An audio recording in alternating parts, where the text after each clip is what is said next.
Ah! What's happened to me? Shh, shh. Thanos is just in the other room. Why am I a silk-stitched mattress with a fluffy duvet? Well, after Thanos collected all the Infinity Stones, what else would you do with all that power besides putting us all into infinite sleep? Oh man, I got to sleep in, something Aunt May usually doesn't let me do, but hopefully we can get bought or something. Well, I'm insanely handsome and definitely worth a buy. Look out there, what kind of a bargain is that? Aw, damn it. I know, right? He also put all the villains in their own store. Dormammu goes there to ease his back pains. I was just excited for the Guardians of the Galaxy crossover.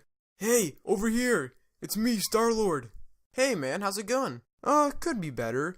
I'm more of a Persian fabric kind of guy, and I'm feeling some cotton sheets right now. Oh, shut up! If Thanos didn't send all the sane Avengers to the Wakanda location, I would have been freed by now.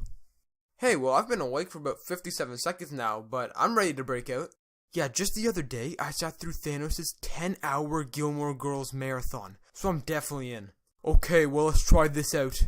Avengers, assemble!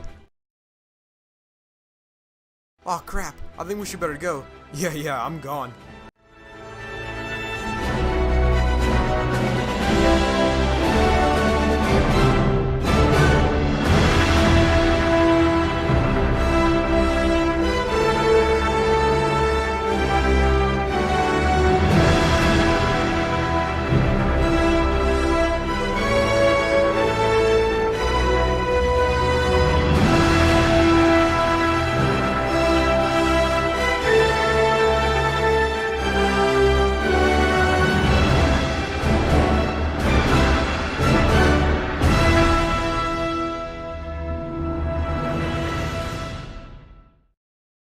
You can run, but you can't hide from me.